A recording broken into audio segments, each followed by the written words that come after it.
And we're back from a couple days break from the morning show, but not a break from the auction. We're now on day 7 out of 9 days here at Dana Mecum Spring Classic. Lots of stuff has been going on. I copped this really cool hat from the Mecum shop, but we'll talk about more on that later. I wanted to give a really quick shout out. Matt, Kayla, and I went and had dinner at Late Harvest the other night, and we met a really cool waiter. His name is Chris H. We didn't get his last name, but when he found out we worked for Mecum, he had some really good memories to share with us. Unfortunately, his dad passed away from cancer, but his favorite pastime with his dad was watching Mecum. So thanks for sharing your memories with us, Chris. I'm glad that was a memory that Mecum was a part of that memory with your dad. So. Yeah, it's been fun, Brianna, all week long to be here in Indianapolis at the Speedway, at the fairgrounds, just around town, and just seeing the passion for automotive adventures has been so fun. I mean, like you said, we bumped into so many Mecum fans and customers outside of the auction. It's been fun to see that.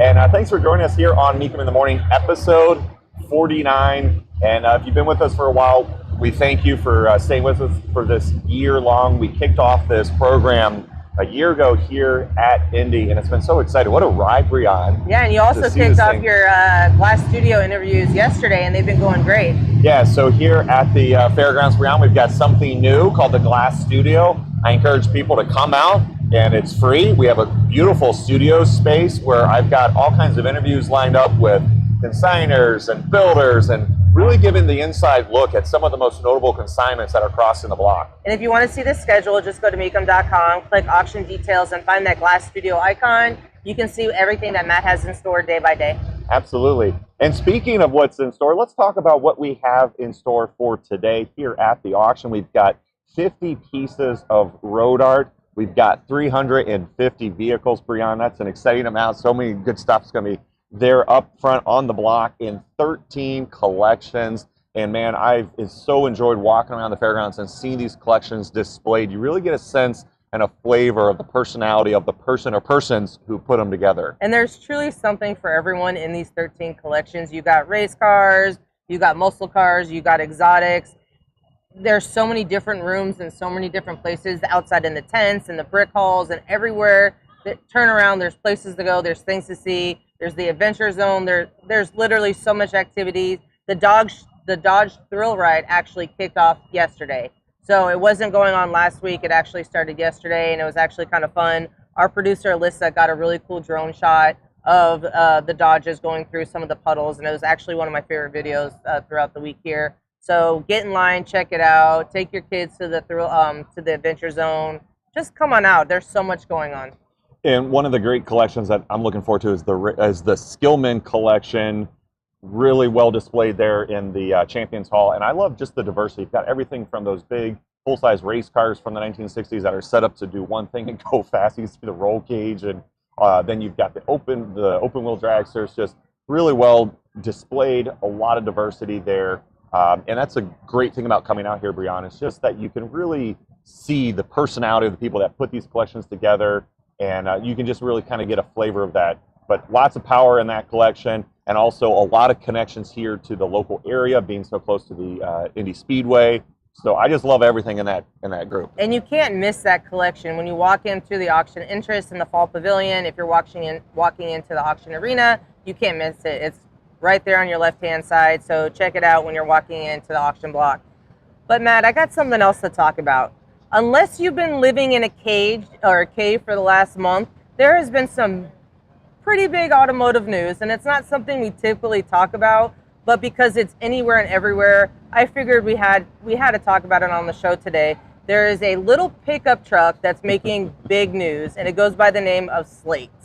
And okay, I might be a little biased, right? Right. Before I joined Mecum, I happened to be a part of this company. I was one of the first 3 employees of this company. I actually helped find the name for it, and our very own executive producer, Alyssa, helped capture a lot of the memories from it.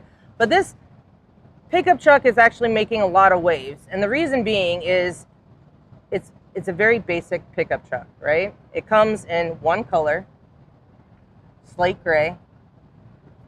but you can build it, you can make it your own. You can configure it, you can wrap it, you can do all these crazy things about it. You can make it mango orange, right? You can make it matte blue. You can do anything and everything you want with it. You can go online, they have a configurator tool. You can make it into an SUV, you can make it into a fastback, you can make it into a squareback, you can make it from a 2-door pickup truck to a five-seat passenger SUV. There's so many things that you can do for it, and they're saying that the price after all the incentives should be around $20,000. What do you have to say about that? It's impressive, Brianna. I mean, just to see what the brand has done and to fill that void in the market, just because you're right. We have not seen a compact or even subcompact pickup truck like that in a very long time. Just because the Ford Ranger, really. The Ford Ranger. I mean, just the fact that you can get a regular cab, regular bed truck, I think it's really resonating with a lot of enthusiasts that are like, hey, I do want a hauler for my business or for hobbies, but I don't want the big half tons and 1-ton trucks that are so prevalent. And I know that a lot of the buzz has also been about how bare bones it is with even the roll down windows.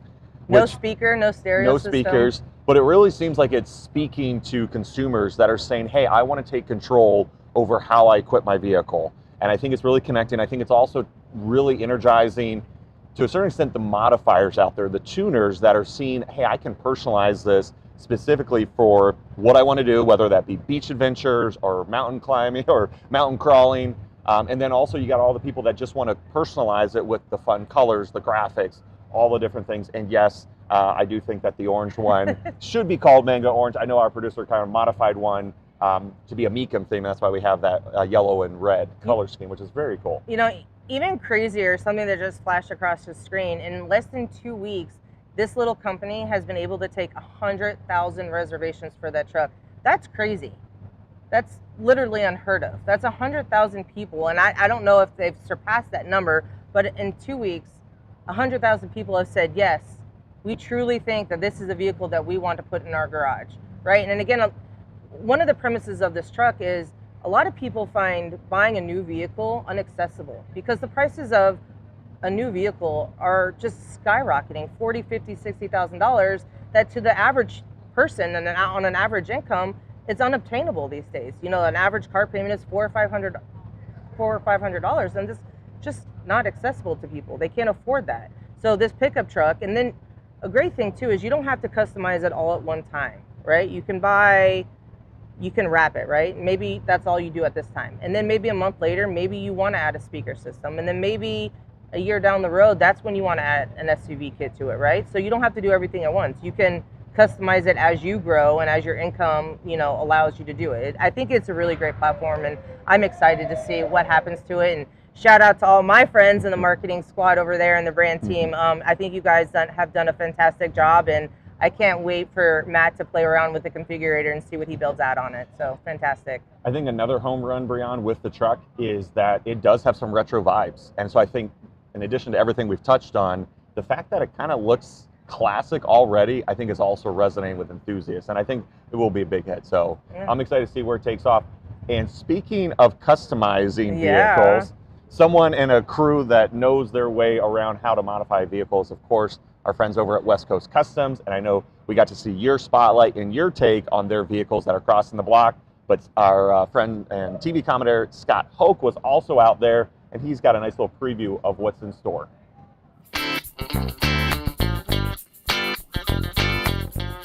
Hey everybody, I'm Scott Hoke. We're at the legendary West Coast Customs shop in Burbank, California. Today, we are unveiling 5 customs from Ryan Friedlinghouse's personal collection that are going to be crossing the auction block at Mecum Indy coming up May 9th through the 17th at the Indiana State Fairgrounds. And we wanted to give you a sneak peek at these fantastic cars. One of the cars from Ryan Friedlinghouse's personal collection that's going to Indianapolis is this 2022 Toyota Camry. It is a street legal race car. They call it the 23X1, and it is super cool with a one-of-one aero package. The wrap is what makes this car, though. The custom 3-part wrap all the way around. It has coilover suspension, and it even has custom MagnaFlow exhaust. You will look the part when you're driving this car out on the street, no problem. I know you all know this car. This is the West Coast Customs version of the legendary General Lee from the TV series and the film that followed, The Dukes of Hazzard, of course. This is a Dodge Charger that they've really customized nicely. They've shortened the chassis by 8 inches and extended the doors by 9 inches. It's got a 3-inch chop. The glass is raked front and rear, and it's riding on 22-inch Asante forged wheels that are custom. And that candy orange paint is absolutely spectacular on this West Coast version of the General Lee. I don't even need to tell you who the inspiration for this car is, right? This is Vader's VW with so many cool Star Wars related touches. Of course, the front grille replicates Vader's helmet. The dash panel even looks like Vader's chest control panel. And did you check out the emergency brake? That's a handle from Darth Vader's lightsaber. You've got to check out the cool sunroof. And even in the back, in the trunk, there is a helmet display with helmets included in this car. Okay, so maybe you're more of a Trekker than a Star Wars fan, huh? This Polaris slingshot has been completely outfitted with Star Trek Discovery spaceship pieces that will get your Captain Kirk vibe going in a big way. It has 20-inch Lexani custom wheels, custom 3D hood with the side wings, as you can see. And I know what you're thinking right now. Beam me up, Scotty. Last but certainly not least, this is Ryan Frelinghouse's original Blade Runner, one of the vehicles that literally helped put West Coast Customs on the map back in the early 2000s. It was a cover vehicle on the front cover of Mini Truckin' magazine back in the day, but it looks a little bit different because over the years the car kind of fell into disarray, if you will. And so here's the cool part. West Coast Customs Academy, the class of 2024, brought this 4Runner back to life, and they did a fantastic job. A little bit of a different color scheme, blue this time instead of the purple. Leather and tweed interior has all been redone. The tweed headliner, by the way, you have to look up to see that. Rock solid audio system, custom Boyd wheels that have been updated. So again, these 5 cars crossing May 9th through the 17th at the Dana Mecum 38th Original Spring Classic. The best part, all the proceeds go to benefit the West Coast Customs Academy right here in Burbank, California.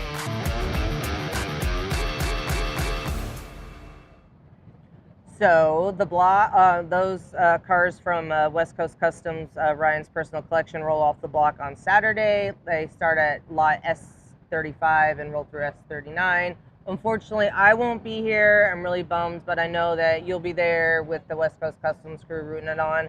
I really love that Ryan has decided to put his money where his mouth is and sell off his personal collection to fund the West Coast Customs Academy. I got to spend a lot of time with the students there, and you know, a lot of them have been in the system for a really long time, and they felt like they were just going to be stuck in the system. There was no way out, and providing this platform for them and teaching them some skills and trade, and they were so excited. I was hanging out with the girls in the upholstery area, and then some of the people that were working on the chassis and everything, and they're just so excited about the future and the opportunities that this academy is giving them. And I really hope, you know, people open up their wallets and their checkbooks and buy these vehicles, but just also know you can donate to West Coast Academy at any time. It's not just buying these 5 vehicles that are rolling off the block.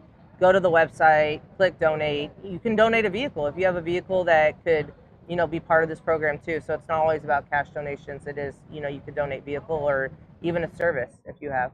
You touched on this earlier a couple days ago, Brianna, when we had your overview of your time out there, which I'm still jealous that I was. It was so much fun. I'm sorry, I had to boot you out of that one. I'm gonna have to get out there because you touched on this, and it's true for me too. Is the impact that Ryan and the West Coast Customs have had through his endeavors over the last couple decades? You know, with his TV content and the cars that he's created, he really, I think, has been a main catalyst for younger generations. I think even our generation to have an interest in cars and to see some of those creations here at Mecum Indy selling and then those proceeds going back to also help keep it going. I just think it's a phenomenal cycle. Pimp My Ride is why I loved cars. Pimp My Ride is the reason why I wanted to custom my cars and I wanted cool cars.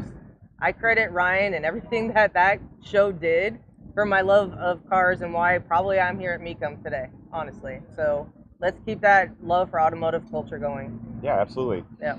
Brian, do you know that we have a lot of space here at the fairgrounds? We do. I didn't know how to transition to I that. know, great transition, Matt. Yeah, Way to go. I just rolled with it. We do have a lot of space here. We do.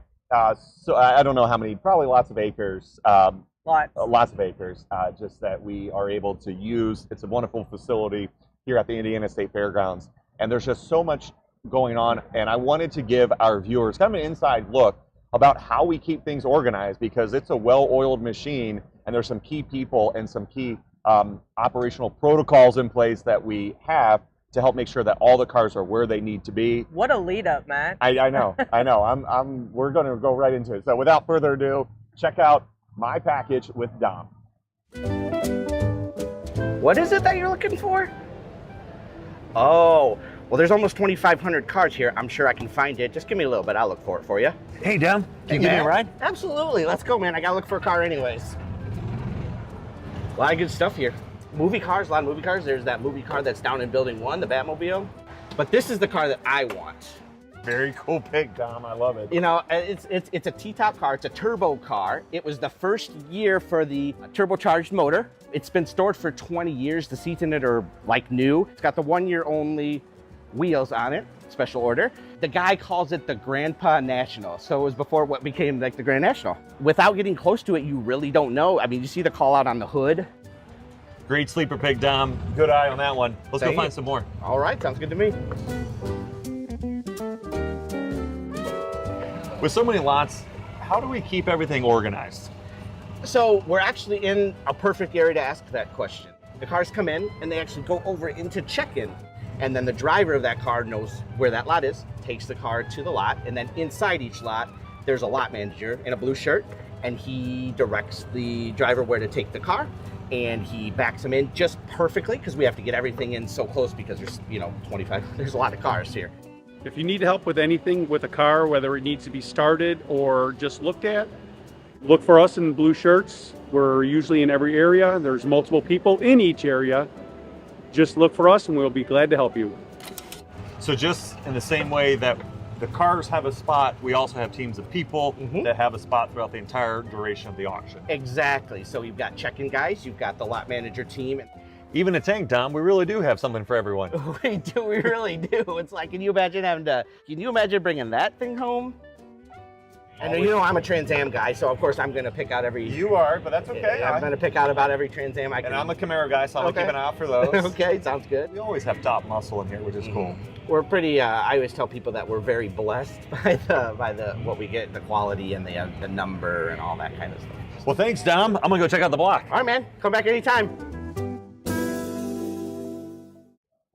Okay, you're jealous of my trip to West Coast Customs, but I'm jealous of your trip with Dom. He's truly one of my favorite people to work with at Mecum.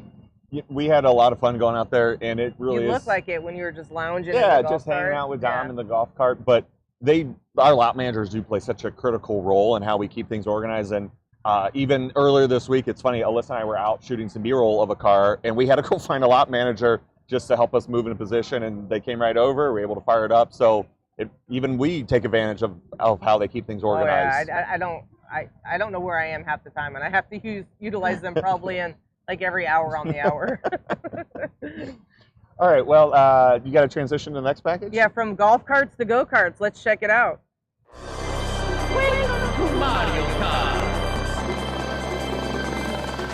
I first met Doug a year ago here at Mecum Indy, and since then, Doug has returned several times to Mecum auctions, always bringing a carefully curated set of classic and vintage go-karts that he and his team have restored.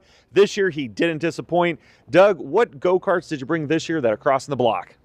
I brought 4 carts this year. These are all racing go-karts that we have. They all have racing pedigree. The 1961 Rathman actually won the World Championships in the Bahamas. They're beautiful carts. And then this one here, this here is a 65-year-old, all original, that's all fully restored. It has a pair of 580 West bins, so they're 5.8 cubic inch. There's less than 20 of these that are even around anymore. Well, as you can tell from the names, these are not your standard run-of-the-mill go-karts. These are serious performance machines. Doug, I already like this one because it's blue, but I know I'm going to like it a whole lot more if you could fire it up. Can you turn the key and so we can get a little bit of that experience? Yeah, we'll fire this thing up so you can hear it, and you will hear it because it's loud. Let's do it.